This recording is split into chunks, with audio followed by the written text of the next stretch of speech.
and welcome back to today's session of Credo InfoLit Learning Community. My name is Sarah Lustig, and I am your co-host and course coordinator. Well, hello everyone, and welcome back to today's session of Credo InfoLit Learning Community. My name is Sarah Lustig, and I am your co-host and course coordinator. We have a great session today, and it is our third of four that is scheduled. Before we officially begin with our special guest speaker, I'd like to introduce you to Henrietta Verma. She is from Credo, and she is here to tell us a little bit about today's session. So go ahead, Eva. Thanks, Sarah, and hi, everybody. I hope you're not all dealing with weather issues like I am. But thank you for joining us today. It is the third session in our speaker series, as Sarah said. Our two previous sessions, if you didn't catch them live, are recorded and archived in our learning community site. So please check those out when you get a chance. Today, I would like to welcome Ellen Carey, who you can see there beside me. Hi, Ellen. And Ellen's a librarian and assistant professor at Santa Barbara City College. Today she's going to talk about applying the ACRL framework while engaging faculty and students in critical thinking work. Before Ellen gets going, I would just like to remind you that we'll have a Q&A session at the end of the presentation, so please store up your questions for Ellen for the end. All right, it's all yours, Ellen. Take it away. Okay, thank you.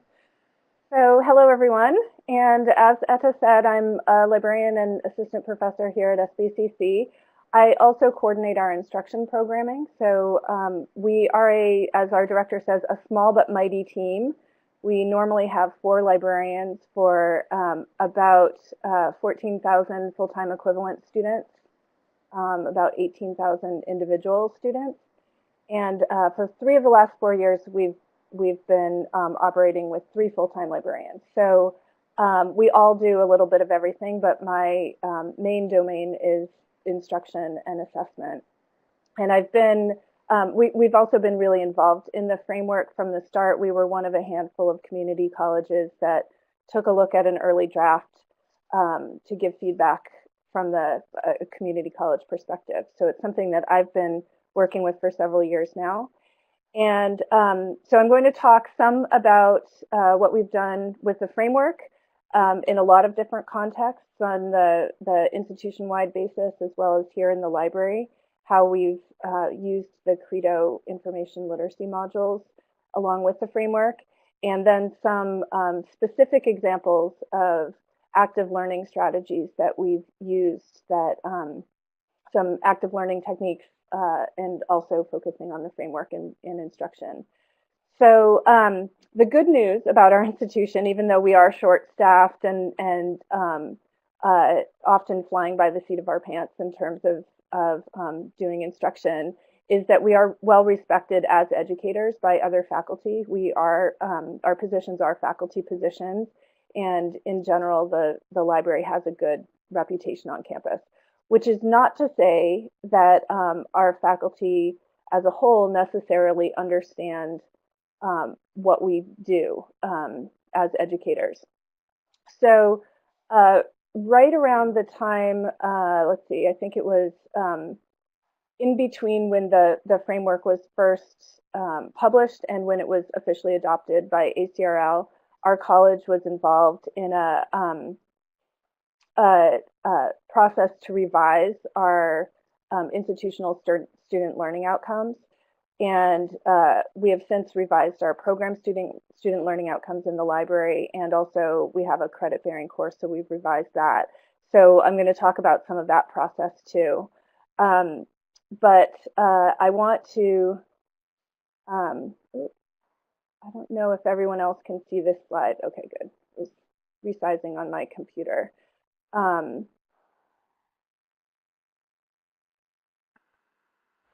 In some trouble. Okay, there we go. Ellen, Sorry about that. There we go. Yeah, I'm figuring out what I'm doing here. So before we get started, I'm curious about how you use the ACRL framework in your information literacy instruction at your institution. So Sarah, this is where we could do the poll. So just take a moment and check all of these options that apply, and that will help me get a better sense of where we're all at.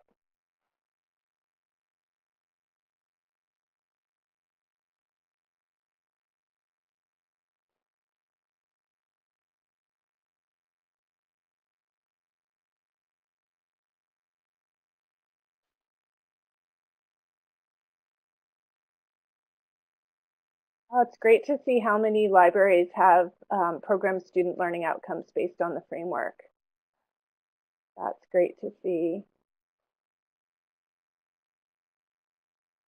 And yet, there are still a lot of us who are not really using the framework at this point. I hope this presentation can give you some ideas and maybe some inspiration about how you might be able to do that. I'm surprised to see how few of us have information literacy as a graduation requirement or based on the framework. I will say we do have an information competency graduation requirement. In our official board policies and procedures, it is not defined, which is both a good thing and a bad thing. The only definition of it is just something that our former director supplied to the academic counseling department to put on the website. And that's pretty much language taken directly from the old standards. So we're not sure, that was several years ago, we're not sure how we're going to go about changing that language, but we're hoping that we can just replace that with language based on the framework. And you'll see as I go along that we have been able to do some of that with our institutional learning outcomes. So thanks for participating in that poll. And go on to the next page. So I already talked a little bit about what we're doing here at SBCC. I do want to say that I'm not going to give you some sort of magic pill that will allow you to do instruction in the one-shot kind of way that most of us are familiar with, that will suddenly allow us to churn out information literate students after one session. For us, the framework, especially at the beginning, it really was just a shift in perspective for us. Like many librarians, I think I had already been really trying to address concepts and critical thinking in my instruction, even when faculty were approaching the request for instruction in terms of saying, I want a library tour or I want an orientation to the databases. We were already really trying to go beyond that and take a more critical thinking kind of approach. So the framework really supported that shift, and it really represented a shift in perspective that kind of validated what we were already doing and allowed us to speak to faculty about it more effectively. But I think sometimes a shift in perspective can really make all the difference. So the framework itself describes itself as being a shift in emphasis from skills to core ideas. And like I said before, the timing of this shift coincided with an institutional-wide process to revise our ISLOs at the institution. And we have one ISLO in particular, ISLO 5, that is articulated as being about information literacy along with technology and media literacy. I'm not showing it on this slide, but you can check it out at our website if you want to see all of the ISLOs. There's also one on critical thinking that I think really has a lot to do with information literacy as well, and we've mapped our program student learning outcomes to that one as well as to this one. But since this is the one that's called information literacy, this is the one we were invited by our faculty senate to participate in revising. So what you see on the screen is the old version of it, which is very, skill and task based, like the old ACRL standards were, selecting and evaluating the accuracy of sources, that kind of thing. When we were in this process of revising these on campus, we were still becoming more comfortable with the framework language and the concept of threshold concepts, that gave us some great opportunities to engage with our faculty on a level that we often didn't have the opportunity to do. So we had some really great discussions in these meetings about pedagogy uh, and and sort of the critical thinking that happens within our field. And so I think that really reinforced our role as educators in the institution in the eyes of many of our faculty. What we ended up coming up with as a revision, you can see the structure of it is really similar. What's highlighted in green, bold green text on the screen represents the major changes we made. So we're just infusing some of the framework language in this, like strategically searching for and selecting resources, approaching research as a process of inquiry, adding the word analyze to using technology, and talking about the value of information in different disciplines, and also acknowledging students as creators as well as users of information. In retrospect, I wish we'd advocated for even more changes to this, a really completely different approach to this ISLO. But at the time, that just where we were in the process of learning to use the framework ourselves, where we were in the process of working on this type of thing with our institution, I think it would have been too far a leap to change it to the degree that we ultimately changed our own program student learning outcomes. So next time around, we'll do more. On the next slide, I just have some posters. This actually, the process for developing these posters happened about a year after the process of revising the ISLOs in the first place. These were part of a sort of marketing campaign for students for the ISLOs to get them thinking about them more. And over the course of a couple years, we had each semester was devoted to a particular ISLO, and ours was our 5 is the last one, so ours was the last of the semesters. And so there was a whole process that with our marketing department that went into choosing the text and the images for these posters, and we were really involved with that too. And again, if you look at our website and look at the posters for ISLO 1, the critical thinking one, a lot of that has to do with what we would consider information literacy as well. But this process, again, it was another opportunity to engage with faculty and to really distill some of the concepts from the framework, like considering the context as well as the source in considering credibility, things like that.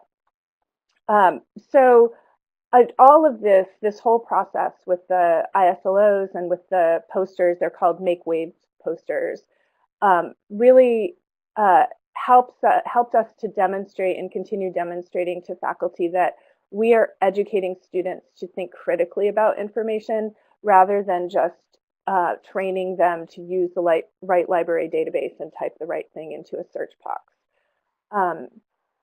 So this shift in emphasis, as I said, we were able to take it even further when we revised our own program student learning outcomes, which we just did. We finalized them last fall. These are the old ones that you see on the screen. So you can see the old ones are very much skill and task-based, like the old ACRL standards. And we wanted to completely overhaul them. So instead of just starting with these and making some tweaks the way we did with our institutional student learning outcomes, we did a complete overhaul. It took us about a year. We did a lot of research into what other institutions were doing, how other community colleges in particular were rewriting their student learning outcomes based on the framework. We looked at a lot of assessment tools and measures that had been identified for actually assessing the framework and they're information literacy based on the framework, and adapted some of those things. At the same time, we had subscribed to the Credo information literacy modules, and we were wanting to restructure how we presented those, which I'm going to talk a little bit about later. And so we really wanted to completely reconceive of our program student learning outcomes, and have them completely based around framework concepts. And we ultimately ended up coming up with 10 frames instead of the 6 threshold concepts that are identified in the framework. Some of those are frames that were suggested by other librarians, like Cindy Tissick, who identified the frame information has structure, and Lisa Hinchcliffe and Laura Saunders, who identified information apprenticeship and community and information social justice. And those really resonated for us. So we wanted to use those, but we also wanted to put them in language that would be more accessible for our students. So we spent a lot of time trying to reframe those or rephrase those framework concepts. So for example, authority is constructed, authority is constructed and contextual became what determines credibility. And then we have, for each of these, we have a list, a sort of a big question of an overall sort of a little bit more explanation about the concept. And then we have some questions that students can ask that might relate this more to how they've used information in their own personal lives. And I'm going to talk a little bit about that in a minute in talking about teaching in a concept-based approach. So we're just starting to work with these. We're actually assessing them for the first time this semester, and that's still in process. So we haven't looked at those results. We developed an assessment survey, we're calling it, so it's not as intimidating as calling it a test. And each of these 5 program student learning outcomes actually represents 2 of the frames that we've identified, because we thought it would be too overwhelming to have 10 distinct ones, and there is some overlap between them. But our assessment tool measures each of those separately. So there's 10 questions on the assessment tool. So we're still in the process of seeing sort of how that's going to work. And we haven't really shared this language with students yet. Since we only have 1 credit-bearing course, the course student learning outcomes are identical to our program student learning outcomes, and we're in the midst of a course revision right now that will then be a year before we can teach the course based on the revision. So that will be the first time that we actually share this language with students, and it will be interesting to see sort of how that works with them. We did do some speaking with students as we were developing these concepts, and but those were mostly students who already have some connection to the library, like students who work in the library. So we'll see how that goes over time. But as far as actually teaching, I think it's really important to make the distinction between teaching for performance and teaching for understanding. And that, yet there's some tension around that, because we also need students to know how to find a library database and what to type into a search box, and those sort of things that seem more like practical skills rather than concepts. And so we try to take a concept-based teaching and learning approach, and this is an approach that engages students in thinking critically about big ideas and relating those big ideas to the content and skills that they're learning. So the threshold concepts, like I said, are big ideas, and the way we rephrase them, or the ones that we're using. And the big ideas in this concept-based teaching and learning approach are not meant to replace content knowledge and skills, but to reinforce them and make them more meaningful. And active learning strategies engage students in thinking about these big ideas in sort of real world ways. And I'll give some specific examples of how we've applied this approach. But first, I want to talk a bit about how the concept-based learning approach got us thinking differently about how we wanted to structure our information literacy instruction overall, including how we wanted to structure the Credo information literacy modules. So how do we structure things when we're doing this concept-based approach? So many of us have taught research for years in terms of steps in the research process. And we might say, oh, yeah, research is messy or it's circular, but here are the steps that can be a guideline. And I've noticed that can be really confusing for students. It's something we do some research workshops with our writing center, and we've sort of gotten away over the last few years from the steps in the research process approach, but the writing center still uses it and still has a handout. And so it's been interesting negotiating that relationship, teaching with them, but it's also been interesting seeing the different ways that students respond to this. And I do think this is sort of a tangent that we don't have time to get into, but I do think developmentally some students really benefit more from okay, do this step, then do that step, then do that step approach when they have a concrete task like a research assignment. And the trying to address the broader concepts can be more challenging for them.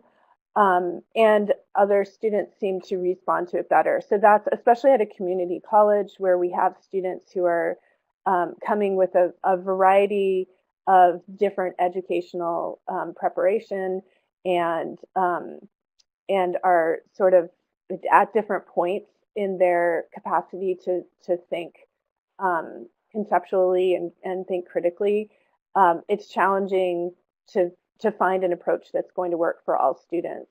But we have, so we're always tweaking it, I guess, is the bottom line. But we have had some success in some specific examples that I'll give in a few minutes of really focusing instruction over the course of an entire semester with courses that we work with more closely, really around the concepts and supporting the understanding of those concepts and finding that can make the actual tasks or skills or steps that students have to take come a little bit more naturally once they're understanding the concepts behind it. So we really wanted to take a concept-based approach to structuring our subscription to the Credo modules. And if you look at the modules, we also subscribe to the critical thinking modules, but the info lit modules especially are really arranged in terms of that steps in the research process approach. And we wanted to arrange ours more by those concepts, exactly the concepts that match our program student learning outcomes. So here's a slide where you might be able to read them better. So we chose not to completely restructure everything on the Credo platform.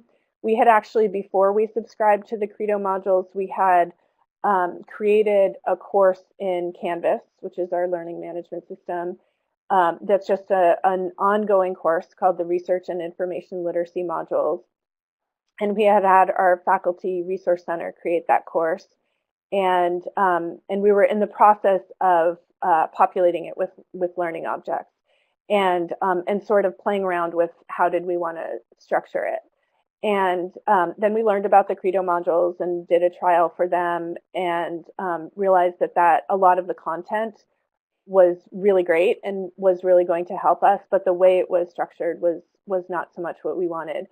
So we've had some, mostly I've had some debates with myself because we are a small team, and so this is mostly a project I've done um, uh, sort of on my own, and then I'll come up with something. Here are the PSLOs I think we should use, and we'll talk with the other librarians about it at that point. But I've done a lot of the thinking about this on my own at first. And so I've been debating sometimes, do we want to completely change the structure on the Credo platform, or do we want to do it just in Canvas? And so for now, we're doing it just in Canvas. That may change in the future. And we have not used these extensively yet. We're still in the process of sort of building out the course in a way that it will be more complete, and faculty will be able to come in and either take one of these concept-based modules entirely and plop it into their course, or just take specific pieces, specific learning objects, and use those in their courses. And we also have some content pages in Canvas that where we've added content sort of around the Credo content. But we also know that students and most of our faculty still approach information literacy from a I need to know how to do XYZ kind of approach. So this is before I go there. This is just sort of an example of our mapping between the Credo structure and our own structure. It looks really messy, and it has been a lot of work to sort of figure out which specific learning objects make sense to go into which of our modules. So we'll have some of the Credo modules, such as the research and source evaluation strategies under the critical thinking modules, where we have elements of that go into many of our different modules. And then we also have some of our modules, an individual module that will, like communication builds knowledge, that will draw from lots of different Credo modules in terms of getting those learning objects from different places. So it's been a little bit of a puzzle in the process, but now it's working really well. But as I started to say, students and faculty still, this is not the most user-friendly way. If I just need to know the difference between a scholarly and a popular source, I'm not going to know where to look for that in these modules. So we also have made them available, and this is a little hard to see on the screen, but you can find it on our website under our tutorials page. We have this list of how do I, and a list of sort of things that students might want to know how to do, and then tutorials that they can try that will help address that. So how do I narrow a topic, or how do I come up with keywords, that kind of thing. And we also have a similar chart like this for faculty. I didn't take a screenshot of it, but it's within our Canvas course, where we have, if you want students to know this, try one of these tutorials and also try one of these assessments. So that's another thing that we're starting to do with faculty. Our goal is that once we sort of launch the modules officially, faculty will be able to sort of use this on a self-serve basis with as much or as little support from us as they want. At this point, we have been working, the ways we've used them so far is mostly in working with faculty that we already have relationships with and already do instruction for. So this is an example of a research guide for an introductory physics class, and it's a physics class for non-science majors. So students who have not necessarily had any classes that are going to introduce them to how research happens in the sciences, or what a research study is, or what peer review is even. And so these are, our version of LibGuides. They're just on our WordPress website, and they most of them take sort of a similar approach, and most of them are structured in sort of a steps in the research process approach. Background research, uh, choosing keywords, choosing uh, books, choosing articles, that sort of thing, citing at the end. And this one still has that kind of structure, but we've also provided links to some of the Credo modules from this. And the way we used this in practice was we had the students go, is a flipped classroom approach. We had the students go and do these modules or these tutorials ahead of time, and then we had a face-to-face research workshop, and then during the research workshop, they did the assessments for the modules that they or the tutorials that they'd already done. So that's one example of how we've engaged students sort of at that point of need, trying to introduce them to some of the concepts, but um, still sort of allowing approaching it from that, I need to do this at this stage of the research process kind of way. So active learning strategies. Time for another poll. I'm going to tell you give you some other specific examples of actual lessons that we've done, but I'm really curious to know what kinds of active learning strategies you've used in your library. Okay. Lots of think, pair, share. That's great. And lots of polling. Hands-on research practice. We do try to do hands-on research practice in almost all of our one-shot instruction sessions. There are a few that we do for larger courses or for courses when the faculty member just really doesn't want to spend the time, where our interpersonal communication class is an example. We do instruction for almost all of our interpersonal communication classes, but it's only 20 minutes in the classroom. And and we have a research guide with videos. So that's sort of a combination. But I'm glad to see that most of us are doing that.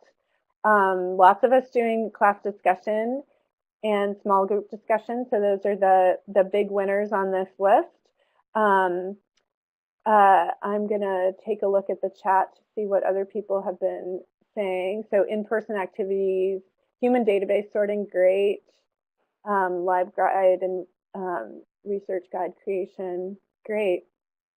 So problem-based learning, I'd love to know more about what people are doing with that. And great, so it's good to know that you all have some experience with these. I'm also curious how many of your one-shot instruction sessions would you say include at least 2 different active learning strategies?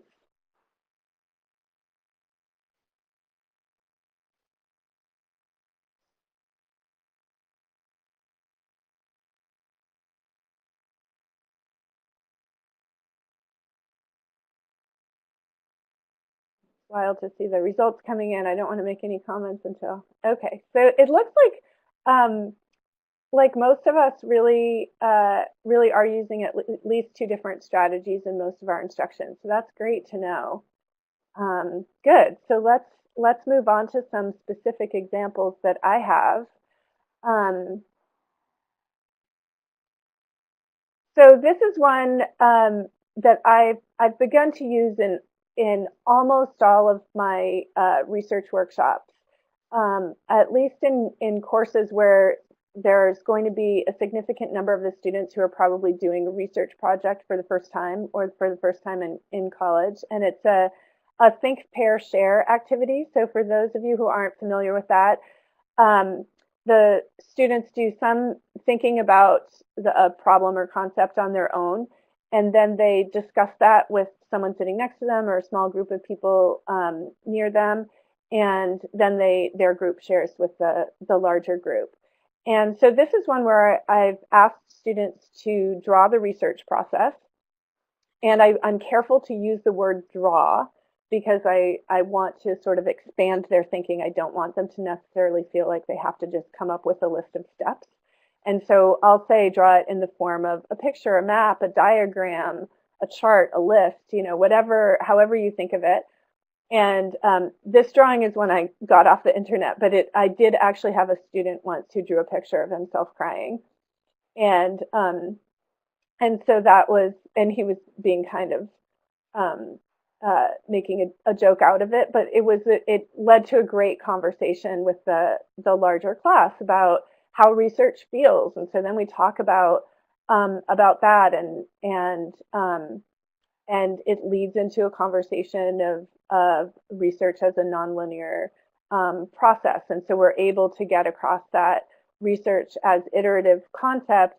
And I've been amazed to find how many students think that their research process should conform to a very linear, list of steps, and you do one step and you check it off and you're done with it for good and move on to the next one.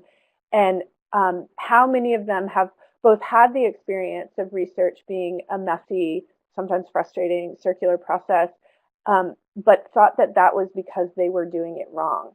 So even if that's the only thing I get across in this exercise, that you're not doing it wrong, that's just how research is, I think that's a huge success in getting students to think about research differently. And then we also, try to go on to like, okay, so, you can have roadblocks and it can be frustrating, but how can we also make that hopefully not so unpleasant, not make you cry. And I do this usually. As students are coming in, even as they're coming in early to the session, I'll have them start doing this right away at the beginning. So it really doesn't even have to take more than 10 minutes or so at the beginning of the session to do the whole thing. And then another strategy, is this is a class discussion, but you wouldn't have to do it this way. You could do it in a lot of different ways. And the concept that we're addressing is conversations have rules. So these screenshots that I have are actually created by one of our Writing Center tutors. This is from a Intro to Citation, I think was the title of the workshop that we did with them. And if you can't see it, it's kind of hard to see on the small screen, but she uses Facebook or social media in general to make a point about scholarly conversation and about citation. And so first she shows a Facebook post, and I've cut it off in these screenshots, but there's an awesome drawing that her young kid did. And she posts something about like, my kid is amazing. And then all of the comments on it are from her. And students totally get that that's weird in social media if you're the only one commenting. Well, I'll ask students to respond to that, and they'll be like, oh, it's sad, or it's off-putting in some way, or it's narcissistic or whatever. But they totally get that that's weird to only have one voice in the conversation. And then in the second screenshot, she has just sort of anonymous commentators, so you don't know who they are. And then in the last one, she has credible commentators like Pablo Picasso and Frida Kahlo commenting on what a fabulous artist her kid is. And so this gets us into a discussion about how the purpose of citation, the purpose of using sources beyond just you cite your sources so that you don't get in trouble for plagiarism. And so again, this is an example that has worked really well for us. It doesn't actually teach the students the mechanics of citing. We still have to do that later, but at least for some of the students, it seems to get them to a point where they're understanding the purpose more, they're understanding the connection more easily, understanding the connection between in-text citations and the works cited list, because they have this context for it.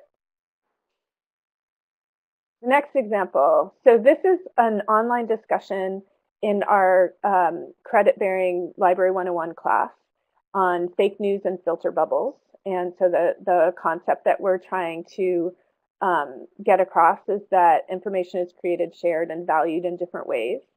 And we have a fake news research guide. And so the tasks are that students have to watch a TED Talk by Eli Pariser on filter bubbles, and then they have to choose one of the articles linked from the research guide that talks about fake news, and then participate in a discussion where they write their own post and then respond to at least one classmate's post about, there's a series of questions, but how fake news has affected them, and then also what strategies not only can you use to avoid fake news, but can you commit to? And we get them talking about like what's realistic and not realistic in terms of trying to avoid fake news and filter bubbles. And this quote here is one of my favorites. This is from the first time I used this activity in my class. And this is an actual quote from a student. First reading this assignment, I didn't think I had been affected by fake news. Boy, was I wrong. Fake news has been affecting me without me even knowing or realizing it. And every semester I have students who participate in this discussion who have that experience, a really eye-opening experience of the sort of the larger online information landscape and their part in it. So rather than just thinking of these sources as something sort of outside of themselves that they have to go and find and plug into their work, really thinking of how they are part of this landscape and how it affects them and how they can make choices about that. So it's been a really fun assignment, and we do the students do a course and self-evaluation at the end of the class, and they often refer to this as one of the discussions that was really meaningful for them. And then this can actually be done either online or face-to-face. I've done it in face-to-face classes. But the concept that credibility means different things in different situations. And this, I think, can be a really tricky one. And I know there's been a lot of discussion. I've seen a lot of discussion on the ACRL frame listserv and other places about sort of the mutability of authority versus the absoluteness of credibility and all of that. And so this is a difficult concept for us to grapple with. And so, of course, for first-year community college students, it's going to be challenging. They just want to know, is this source credible and can I use it? And I had developed this proven list of questions a few years ago because we had been using the CRAP test as a source evaluation tool, and found that some of our faculty and students were offended by the acronym. And so we wanted to have something that was not offensive to anyone, but also where the acronym was meaningful, where it was a word that would mean something. So I know there's the CARS one, but CARS doesn't necessarily mean anything in terms of the word CARS doesn't mean anything in terms of credibility. So I came up with this acronym PROVEN, and the first version of this was still really kind of based on a checklist sort of approach to evaluating sources. This one is much more based on a framework approach and thinking of context in evaluating sources, not just, is it peer reviewed or not? And so in this activity, we'll talk about this. It's usually something that's done a little bit later in the session where we've already talked about credibility in different ways and different types of sources and things like that. And I've used it in one specific class actually where students have very strict instructions. It's a social science 101 class, so a survey of the social sciences, and students work in groups, and each member of the group looks at the joint topic that their group is addressing from the lens of a specific social science discipline. So they have to not only find credible sources and peer-reviewed sources, but they have to represent their disciplinary lens, and which is a difficult concept for a lot of students to grasp, and then it's also difficult for them to determine. And the sort of rules, the professor's rules for the assignment, are that it represents the disciplinary lens if it's published in a journal. Their lens is economics if it's published in an economics journal, or if it's published in a psychology journal, but an economist wrote it. So they have to do a lot of sort of figuring out what discipline is represented by the journal itself, and then also what the background of the particular author is. And it's something that where I really see the different levels the students are at a lot, and some of them grasp it pretty well, and some of them really have trouble even grasping the concept. And so in that context, peer review is great because then they're learning from each other. And so they use this proven guideline, and in this particular class, they use their other stricter requirements for credibility to evaluate each other's sources and help each other figure out what's a credible source for that particular purpose. So that worked well. And then this is another activity actually for that same class. This is, I have to say, my favorite activity. I love doing this with students. I've also done it with faculty in some professional development contexts.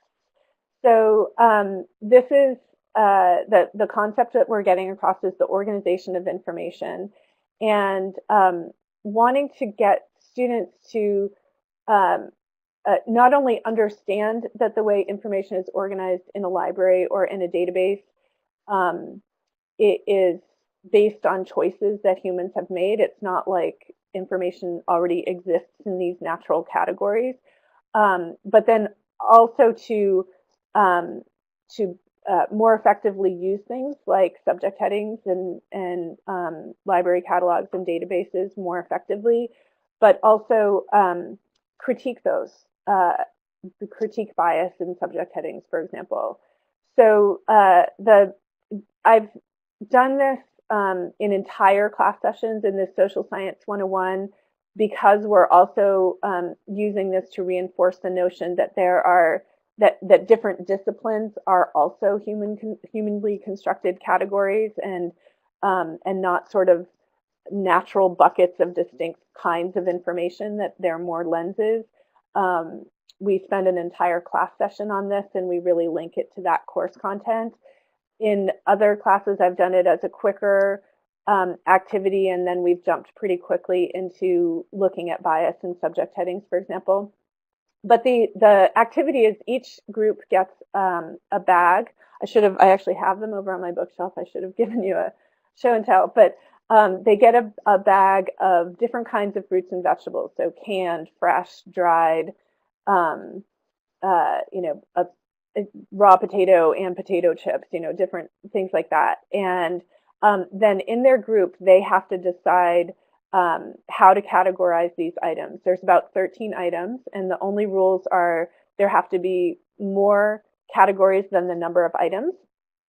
And there have to be more than 2 categories. So, fewer categories than the number of items and more than 2 categories.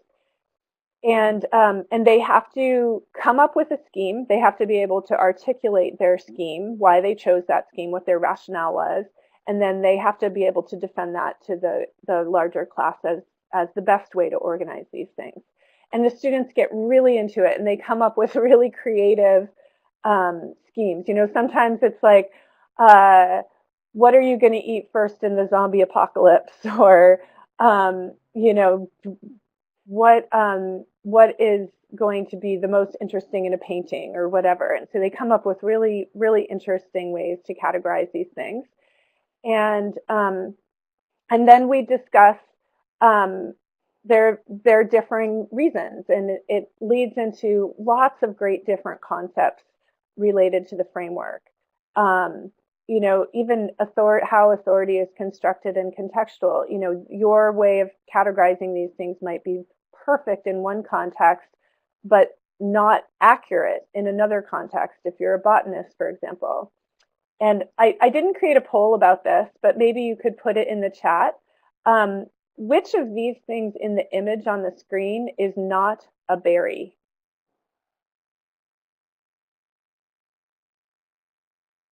I'm curious if anyone wants to, someone's typing, if anyone wants to take a guess. Okay, banana, we have one, zucchini. It's actually a cucumber, but I think they're both the same type of thing. So cucumber, pumpkin, so orange. So far, no one has gotten it correct. So thank you for playing, though. This is great. I do, and they're all berries. Yes, all except the raspberries. The raspberries are an aggregate fruit to a botanist. And yes, doesn't this blow your mind? This totally blew my mind. I have some friends who are biology professors and one who's a botanist, and this came out of a conversation we were having at a party, and it blows students' minds too. And so we have this whole conversation. Just to give you a little bit of the science as I understand it, berries are segmented fruits. So oranges have segments. The grapes, each grape is a segment. Tomatoes have segments. Cucumbers, bananas, and pumpkins. The sort of, you can see like the stripes sort of on the sections of the pumpkin. But berries are aggregate fruits where each little nodule on the raspberry, each little nodule is actually a separate fruit. So anyway, it blew my mind. So if you're in a botany class and you are told to categorize these things, and you don't, separate out the berries from the non-berries correctly, you have gotten it wrong. But who's to say that that is the only right way to organize this information? So anyway, this leads into a great discussion about how humans have decided in different fields what's important in terms of the categories, or what is salient in a piece of information. So, and this is just another, I want to leave time for questions and we're running out of time. So I'll just mention this one quickly. This is a great TED Talk. I don't think I provided the link to it, but I can give that after. It's a TED Talk that looks at a variety of different things. It's only a few minutes, like 3 minutes long. But one of the things it talks about is how in Japan, the blocks are named and the streets are not. And yet we've decided in most Western countries that the streets should be named and the blocks don't have names. And so this is another thing that really gets students thinking about what information we think is important to even name. So how do we know it's working? I've talked about that. I've mentioned that a few times in earlier slides. Right now, we just have anecdotal information. We haven't done formal assessment, or we're in the midst of our program student learning outcome assessment, but we haven't done formal assessment comparing sort of this approach to instruction to approaches we've taken in the past. But anecdotally, we can see that students are more engaged when we ask them and expect them to think, rather than when they're just following along a list of steps. And students seem to be grasping the why of the things that we're asking them to do, like why use peer-reviewed sources, why cite better when we lead with these concepts, and they seem to be choosing better sources overall. But as I said at the beginning, this is not a cure-all, and framework-based active learning infused in a one-shot is still a one-shot. And so we're still constrained by those same limitations in terms of staffing and scalability and things as we were before. But I think it certainly makes my instruction more interesting, and I've been making different kinds of connections with students. So I think, and with faculty. So I think that's a good thing. So I will wrap up. I'm sorry I didn't leave more time for questions. but I'd be happy to answer some now. Sure, thanks, Ellen. It's no problem that there's only a few minutes left. I want to remind the audience that they can continue the questions and the conversation in our learning community where there's a discussion area. So I see in the chat that people were talking among each other, which is great, and please do continue that in our discussion area. But there were questions. Yeah. One person asked, is the credit-bearing InfoLit course required at your school? She says that at her school, ours is elective and never runs. I'm trying to figure out how to move from training to teaching, given the students' regular instructors' insistence on the former. Yes. And Yeah, I'll say thank you for that we've figured it out. I'll say we are figuring it out. It's definitely an ongoing process, and it involves a lot of outreach. We haven't really had time in the last few years because we've been short-staffed to do a lot of formal outreach. But in terms of our individual relationships with faculty that we already work with, we have a lot of discussions with them. When one thing I've done for years actually is when someone says, I want to bring my students to the library for an orientation or for a tour, I always respond with, I would be happy to schedule a research workshop.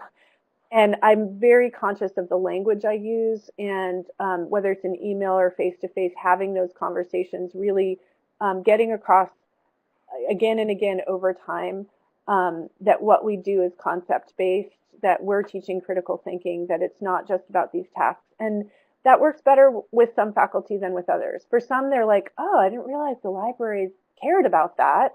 And others are still insistent on, no, I just want them to know how to do X, Y, Z. So it's an ongoing process. thanks. A couple of practical questions. Can you show or share the 10-question assessment tool you mentioned? Yes. I guess I will. Is that in your slide? Yeah, actually, if you go to library.sbcc.edu, I'll type it in here. Okay. Your slides will also be in the learning community, so people can go look at the presentation there later. Great. So you can find it at this URL.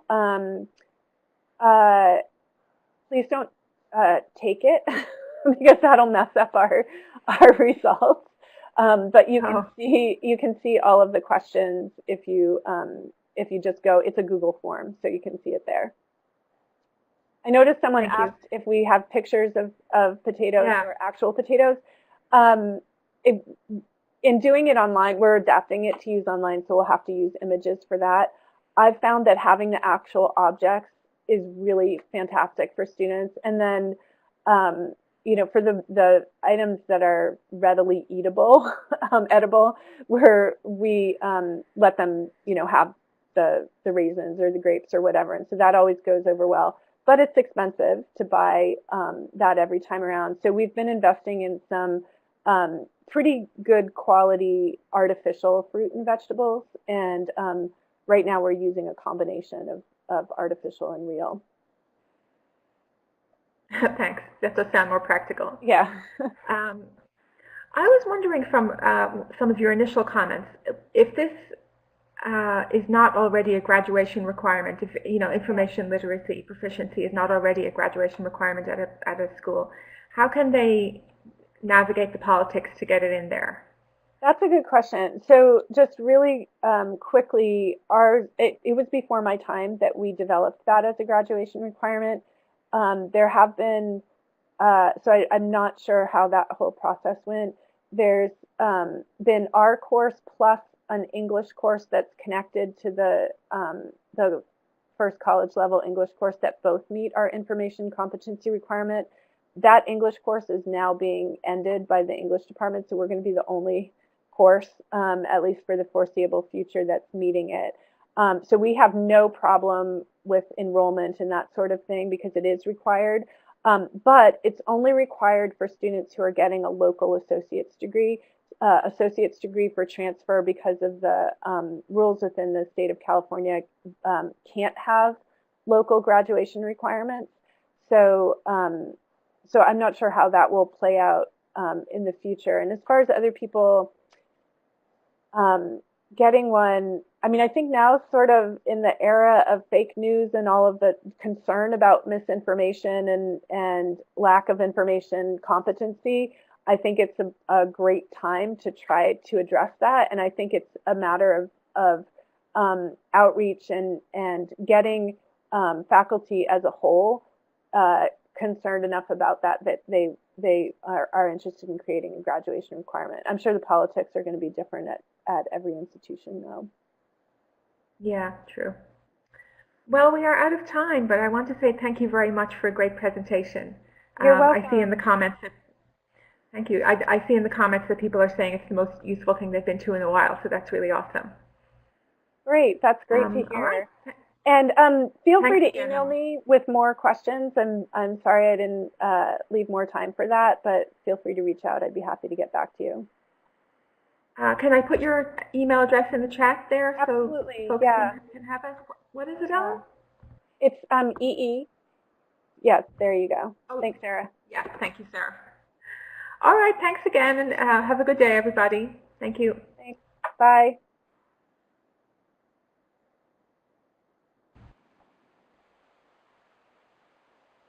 Hi, everyone. I just wanted to join in for a quick moment. And I want to invite you all to do, please continue on with any discussions about today's session. And please join us again. We have April 26th at 2 p.m. with Vanessa Otero. She is a patent attorney and creator of the media bias chart. So please join us for that. And she will be speaking about information literacy in a new media landscape. It's going to be very exciting. And again, thank you all for being here. I'm going to end our